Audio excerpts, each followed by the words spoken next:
True ownership review after 3000 kilometre. 3500 kilometre के around मैंने इस बाइक को चला दिया है। मैं एक चीज को छोड़ के बाकी सारी चीजें मुझे बहुत ही औसम लगी है और बाहर ही आपको 700 रुपये मिल जाता है, तो भाई कितना पैसा बच रहा है। सो मैंने क्या करा, सर्विस सेंटर में विजिट किया, जबकि इशू पहले वाले समगार्ड में था ही नहीं। ये था मेरा अभी तक एक एक्सपीरियंस। अब बात करते हैं दूसरा, ठीक है। इसके बाद थर्ड जो मुझे इशू आता है वो आता है इसका बैटरी का। उसने क्या किया, उसने बोला कि ठीक है मैं आपको एक बैटरी लगाकर दे रहा हूँ, आप जाओ और मेरा बंदा आपके घर पे आएगा, बैटरी चेंज कर देगा। हर 500 किलोमीटर 600 किलोमीटर में आपको ना अपनी चेन को साफ करके तो इसको लूप करना होता है। वो किट आपको सर्विस सेंटर से मिल जाती है जब आप इसको नहीं लेते हैं। I can feel it soaking, reopen, the scars have awoken. I can't move on till I let तो भाई स्टार्ट करते हैं आज की हमारी नई वीडियो। ये वीडियो है मेरी true ownership review after 3000 kilometre. इस बाइक को लिए हुए मुझे 6 महीने होने वाले हैं एंड अराउंड मैंने इसको 3500 किलोमीटर के अराउंड मैंने इस बाइक को चला दिया है। तो ये जो वीडियो होने वाली है इसमें मैं अपना ओनरशिप रिव्यू बताने वाला हूँ, अभी तक मुझे इसमें क्या प्रॉब्लम फेस हुई है और ये परफॉर्मेंस वाइज बाइक कैसी है। सो ये सारी चीजें हम इसमें बात करने वाले हैं एंड वो सारी चीजें आपको ज्यादा हेल्प करेगी वो लोगों को जो खासकर इस बाइक को बाई करने वाले हैं या उनके मन में कोई डाउट है। सो उन लोगों के लिए काफी हेल्पफुल होने वाली है। सो आप इस वीडियो में एंड तक बने रहो। और ये जो रीजन है ये हमारा नॉर्थ ईस्ट दिल्ली पड़ता है और दिल्ली में पॉल्यूशन यार बहुत ही ज्यादा है। पॉल्यूशन का इशू तो है ही इस वक्त यहाँ पे। मैंने मॉर्निंग में इसलिए राइड नहीं स्टार्ट करी क्योंकि विजिबिलिटी का काफी इशू रहता है। सो इसलिए मैंने थोड़ा सा सोचा कि भाई थोड़ा सा दिखना स्टार्ट हो जाए, रोशनी आ जाए एंड फिर राइड को स्टार्ट करते हैं। सो इस बाइक में मैंने क्या एक्सपीरियंस किया है वो मैं आपको सब कुछ इसमें बताऊंगा। इसमें एक चीज को छोड़ के बाकी सारी चीजें मुझे बहुत ही औसम लगी है एंड पूरी कंफर्टेबल रही है ये बाइक। मुझे अभी तक कोई भी इसमें इशू नहीं आया। वो क्या एक चीज है वो मैं आपको सबसे एंड में बताऊंगा। सबसे पहले हम स्टार्ट करते हैं इसके बेस्ट चीजें जो मुझे ज्यादा अच्छी लगी है। पहली चीज तो जैसे मैंने आपको बताया कि पहले मैं 150 सीसी बाइक राइड करता था एंड उसमें क्योंकि पुरानी बाइक थी एंड 150 सीसी थी तो मुझे उससे थोड़ा सा ज्यादा ही अपग्रेड करना था। तो इसलिए मैंने सोचा कि भाई मुझे 350 सीसी बाइक की तरफ जाना चाहिए एंड रॉयल एनफील्ड जो ब्रांड है वो मेरा थोड़ा फेवरेट भी था। सो मुझे एक्सपीरियंस भी करना था कि रॉयल एनफील्ड का 350 सीसी वाला जो इंजन है वो कैसा आपको परफॉर्मेंस देता है और कैसा आपका एक्सपीरियंस रहता है। सो इसलिए मैंने इस बाइक को बाय किया एंड तब से मैं इसे सिंगल हैंडली यूज कर रहा हूँ और इसका जो परफॉर्मेंस है वो भाई बहुत बढ़िया है। ठीक है, इसका पिकअप वो भी अच्छा है। ठीक है, मैं देखो और किसी बाइक के कंपैरिजन में बात बिल्कुल भी नहीं कर रहा हूँ, मैं बात कर रहा हूँ मेरा एक्सपीरियंस कि मैंने जो अपग्रेड किया है इस बाइक पे मुझे क्या फील हुआ है। तो भाई मुझे तो अच्छा ही फील हुआ है इसमें एंड मुझे इसमें परफॉर्मेंस भी अच्छी मिल रही है, माइलेज भी अच्छी मिल रही है। मुझे माइलेज मिलती है वो 28 से लेकर 32 के बीच में मिल जाती है और अभी काफी टाइम से मुझे ये 30 और 30 प्लस मुझे ये माइलेज देती है। इस बाइक से मिलता है मुझे सिटी में। ठीक है, और हाईवे पर तो मैंने प्रॉपर राइड करके टेस्ट करके मैंने अपने चैनल पर इसी चैनल पर वीडियो डाली हुई है। उसमें मुझे इसने 40 प्लस माइलेज दिया था हाईवे पर।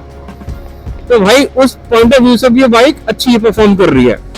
रही बात अभी तक इसमें इश्यूज क्या आए हैं, तो भाई अभी तक जो इसमें इशू आया है वो 2-3 चीजों को छोड़ के इसके अलावा इसमें ऐसी कोई मेजर इशू नहीं आई है। मैंने इस बाइक को मतलब काफी केयर करके इसका यूज किया है। मैं इसको ज्यादा रफली राइड नहीं करता हूँ और जो रॉयल एनफील्ड की बाइक्स है ना ये स्पोर्ट्स बाइक में नहीं आती है। इनको थोड़ा आपको डिसेंटली राइड करना होता है और तभी आपको अच्छी परफॉर्मेंस निकाल के देती है। ठीक है, ये बिल्कुल भी रफ राइड करने के लिए नहीं है। सो इस बाइक को जब मैंने बाय किया था ना तो इसमें काफी सारी चीजें मुझे क्लियर नहीं थी। ठीक है, जैसे मैं आपको एक चीज बताता हूँ। सो मैंने जब इसे बाय किया तो मैंने विदाउट एक्सेसरीज इसको बाय किया था। एक्सेसरीज मैंने सोचा कि मैं बाहर से आफ्टर मार्केट लगाऊंगा एंड उसमें मैंने सारी एक्सेसरीज बाहर से लगवाई और उसमें एक चीज था इसका सम गार्ड। अब जो कंपनी सम गार्ड देती है ना वो आता है 3000 से 3500 रुपए के बीच में और बाहर ही आपको 700 रुपए मिल जाता है। तो भाई कितना पैसा बच रहा है, मैंने बाहर से लगवा लिया। अब उन्होंने पतली सी शीट सी लगा दी। अब होता क्या है इसमें, इसका जो टैपिट है वो नॉइस करता है। ठीक है, तो आप नई लो पुरानी लो कोई सा भी मॉडल लो उसमें आवाज आती ही आती है, खासकर 350 सीसी वाले सेगमेंट में। तो वो चीज मुझे लगी कि भाई मेरा जो आफ्टर मार्केट मैंने समगार्ड लगवाया ना वो वाइब्रेट कर रहा है। मैंने क्या करा, सर्विस सेंटर में विजिट किया और उनको भी ये चीज समझ में नहीं आई या उन्होंने मेरे को बताया नहीं, पता नहीं। उन्होंने बोला कि हाँ जी समगार्ड जो है वही वाइब्रेट करता है ज्यादातर लोगों का। तो मुझे लगा कि यार मैंने नई बाइक ली है और ऐसे खटखट खटखट की आवाज आती रहती है, अच्छा नहीं लगता। तो मैंने क्या किया कि वो समगार्ड मैंने ओरिजिनल लगा लिया भाई 3500 रुपए का, तो मैंने पुराना हटा लिया।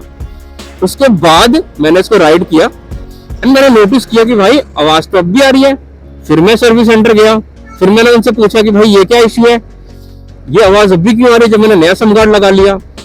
तो वहां पे एक पर्सन था, शायद वो भी काफी टाइम से राइड कर रहा था रॉयल एनफील्ड, उसके पास क्लासिक थी। उसने बोला कि भाई ये सारी बाइकों में आती है। तो मैं सर्विस सेंटर मैंने चेक करा कि ये 350 सीसी की सेगमेंट में जो बाइक है, मीटियोर हो गई, क्लासिक हो गई, हंटर हो गई, इन सब बाइक में टैपेट नॉइज है और वो टैपेट नॉइज सब में आती थी।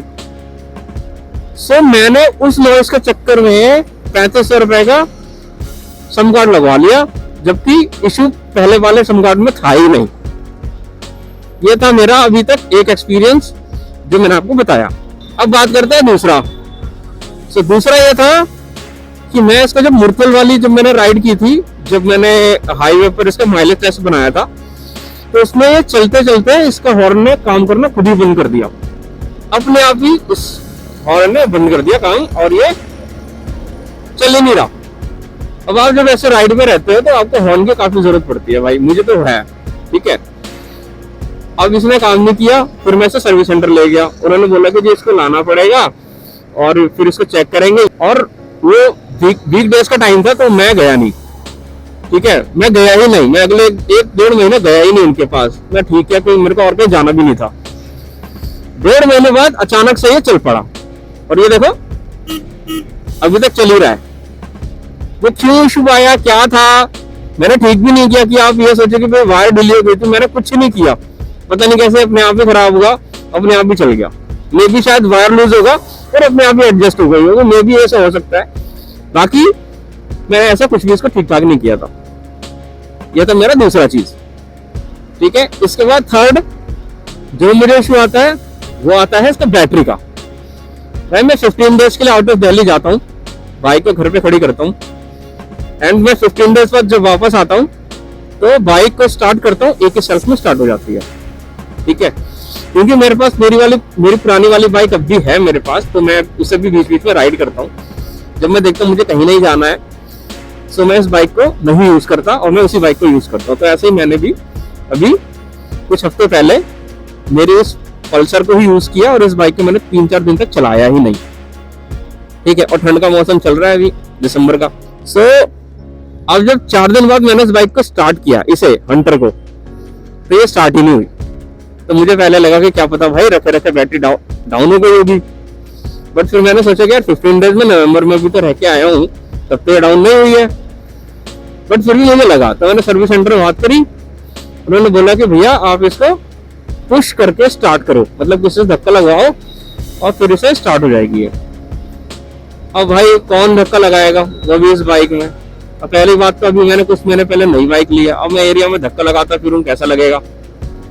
बट फिर भी मैंने किसी की हेल्प से इसको पुश कराया, बड़ी मुश्किल से स्टार्ट हुई और मैंने इसे 1 घंटे राइड किया रात को कि चलो ठीक है बैटरी थोड़ी बहुत चार्ज हो जाएगी। एंड ये करने के बाद फिर मैंने बाइक को लाके खड़ी कर दी और फिर सुबह जब मैंने इस बाइक को फिर स्टार्ट किया फिर ये वैसी हो गई, फिर ये स्टार्ट नहीं हुई। फिर मैंने पता नहीं कैसे कुछ कोशिश करके इसको फिर से स्टार्ट किया और मैं इसे सर्विस सेंटर ले गया। सर्विस सेंटर ले जाने पे उन्होंने बोला कि भाई इस बाइक को आपको यहाँ छोड़ना पड़ेगा 2 डेज के लिए, ठीक है। हम बैटरी को भेजेंगे चार्ज होने के लिए। बैटरी अगर चार्ज हो जाती है और डाउन डिस्चार्ज नहीं होती खुद से या कोई इशू नहीं आता है तो यही बैटरी लगा देंगे, अदरवाइज आपके लिए फिर हम नई बैटरी मंगाएंगे और वो लग जाएगी। और मेरी बाइक अंडर वारंटी है तो बैटरी रिप्लेस हो जाएगी इसकी। बट मुझे 2 दिन था ना उसको यार रखने का, वो मुझे समझ नहीं आएगा 2 डेज क्यों रख रहे हो आप ये चीज, ठीक है। बट फिर भी चलो मैंने इसे छोड़ दिया। बट इन आफ्टर 2 डेज जब मैं उनके पास दोबारा कॉल करता हूँ तो उन्होंने अभी तक मेरी बाइक की बैटरी चेक ही नहीं करी थी और मैं पहुंच गया उनके शोरूम पे। वो मुझे पहले बोलते हैं कि एमरॉन की बैटरी है तो शोरूम संडे बंद रहता है।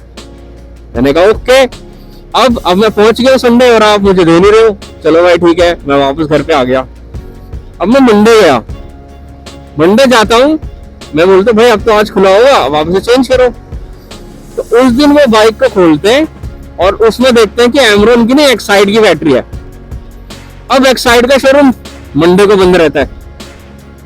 अब मुझे फिर उन्होंने बोला कि भाई आप जाओ। मैंने बोला भाई मैं क्यों जाऊं, मैं क्यों दौड़ता रहूं। सो उन्होंने फिर मतलब वहां पे बंदा था, उसने क्या किया, उसने बोला कि ठीक है मैं आपको एक बैटरी लगा कर दे रहा हूँ, आप जाओ और मेरा बंदा आपके घर पे आएगा, बैटरी चेंज कर देगा। सो उन्होंने मुझे एक बाइक की बैटरी मेरे बाइक में लगा दी। मैंने बकायदा उसकी फोटो वोटो ले ली। तो उसके बाद नेक्स्ट डे फिर मैंने उन्हें कॉल किया, उसमें भी वो आने के लिए राजी नहीं थे, मुझे ही बुला रहे थे। बट फिर मैंने उन्हें सुनाया, अपनी प्रॉब्लम बताई उनके सीनियर को, तो उन्होंने बंदा भेजा, मेरे घर पे आया और उसने बैटरी मेरी जो चेंज कर दी बाइक की। ठीक है, सो ये था मेरा एक्सपीरियंस। और जब से बैटरी चेंज हुई है तब से बाइक कंटिन्यू चल रही है, कोई इशू नहीं आया। बैटरी का इशू था। अब नई बाइक में भी भाई 2 महीने 3 महीने में भी अगर बैटरी खराब हो रही है तो क्या ही कह सकते हैं। बट उन्होंने बोला कि बैटरी पहले की मैन्युफैक्चर होती है तो कभी कभार न्यू बाइक में भी खराब हो जाती है ये। बट मान लो मैं तो घर पे था, मैं किसी राइड में होता फिर खराब होती तो मैं कहाँ परेशान होता है। तो ये था मेरा थर्ड इशू जो कि मुझे बैटरी में आया था। ठीक है, इसके अलावा अभी तक मुझे इसमें कोई भी इशू नहीं आया है। ठीक है, इसका इंडिकेटर से लेके एवरीथिंग सब परफेक्टली काम कर रहा है। ठीक है, उसमें कोई इशू नहीं है। परफॉर्मेंस वाइज बाइक अच्छी है। ठीक है, अभी मैं इसको राइड कर रहा हूँ, आप देख रहे हो। सो यहाँ तो मुझे कोई भी इशू नहीं आ रहा है। एंड बाइक जो है वो लुक वाइज भी अच्छी है, इसका रोड अपीयरेंस भी बहुत ज्यादा अच्छा है। बहुत सारे लोग मुझे रुक रुक कर पूछते भी है इस बाइक के बारे में, एंड कलर उनको काफी पसंद आता है। तो उस हिसाब से भी काफी अच्छा लगता है जब आपने कुछ पैसे खर्च कर रहे हो और लोग फीडबैक ले रहे हो और इंटरेस्ट दिखा रहे हो, तो वो चीज काफी अच्छी लगती है। इसका सीट का कंफर्ट, बहुत से लोगों के लिए सीट कंफर्टेबल नहीं है, कुछ लोगों के लिए सीट कंफर्टेबल है जो लोग कहते हैं। बट मेरा पर्सनल भाई ये है कि मेरे को तो सीट ज्यादा कंफर्टेबल नहीं लगी। और मेरे साथ जो पिलियन बैठते हैं मेरे फैमिली मेंबर, वो भी मुझे यही बोलते हैं कि सीट कंफर्टेबल नहीं है, बल्कि इससे ज्यादा सीट कंफर्टेबल तो हमारे पल्सर की है।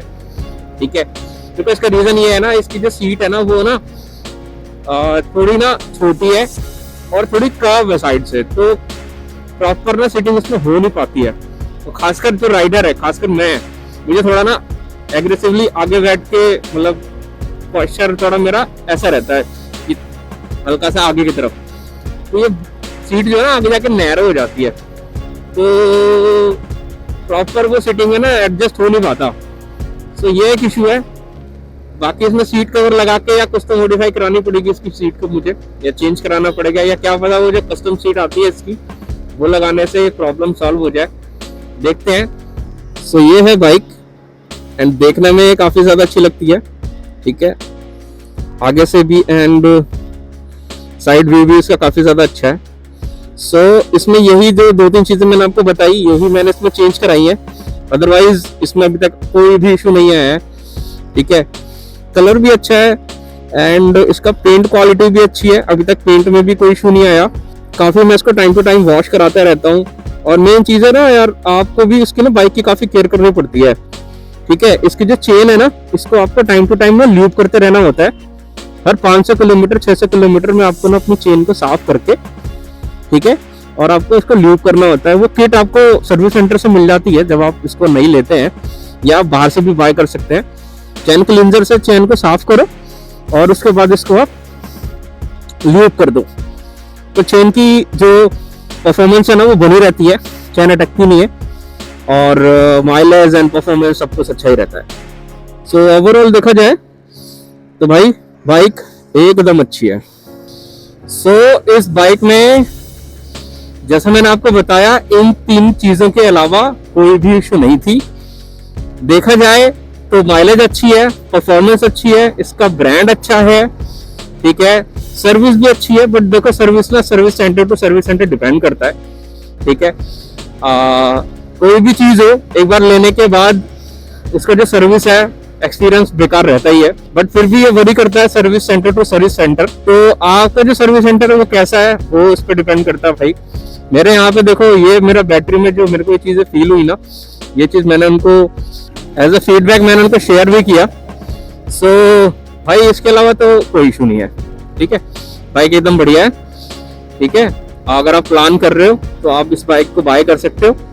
इस सेगमेंट में और भी वैसे बाइकें हैं, ठीक है। हाइनस है एंड CB 350 है, रॉनिन है, हंटर 350 है, ठीक है। अब तो वैसे भी प्राइस कम हो गया है, तो इस प्राइस में, जिस प्राइस में ये हंटर आती है, इससे थोड़ा सा प्राइस अगर आप इंक्रीज करते हो तो आपको रॉयल एनफील्ड की स्टैंडर्ड भी मिल सकती है। बाकी बाइक डिपेंड करता है आपको क्या पसंद है, तो उसके वाइज देखा जाए तो बाइक अच्छी है। अब थोड़ा सा बाइक को भगा के देखते हैं। Swear I won't forget this, why do I regret this? In my mind reckless, thoughts are feeling endless. Sitting up I'm breathless, anxiety's infectious. I feel so defenseless, betrayed and embarrassed. I hate being open, I hate being broken. I feel like an ocean filled up with emotion. Anger ain't a potion, rub it on like lotion. I can feel it soaking, reopen, the scars have awoken. I can't move on till I let go. I feel so lost, never at home. Need to be strong, every breath hold. Cause I can't move on till I let go. I can't move on till I let go. I feel so lost, never at home.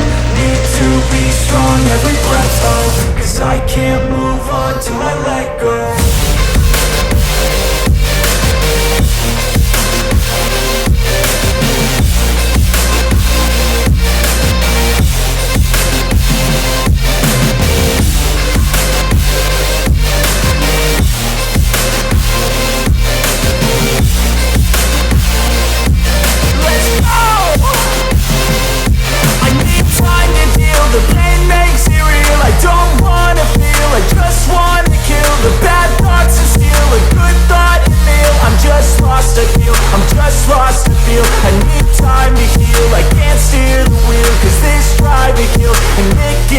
A nice road and feel I slip off the peel and crash all the steel. Will I ever heal? I can't move on till I let go. I feel so lost, never at home. Need to be strong, every breath hold. Cause I can't move on till I let go. I can't move on till I let go. I feel so lost, never at home. Need to be strong, every breath hold. Cause I can't move on till I let go. जब भी मौका मिलता है भाई भगाता जरूर हूँ मैं इसे, जो मजा आता है ना